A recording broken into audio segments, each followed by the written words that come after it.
Well, June is Men's Mental Health Awareness Month, and it will behoove all of us, male or female, to check up on the men in our lives, just to ask the question, just to gauge how's the weather, how are you feeling, how can I show up for you, how can I fill in the gap.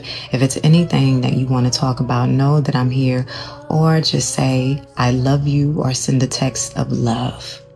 We have to be a community that rallies around men the same way that we rally around women.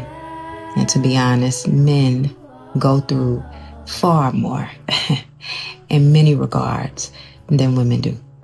And it's a silent killer among men. So let's do our due diligence. Let's rally around our men. Let's love on them.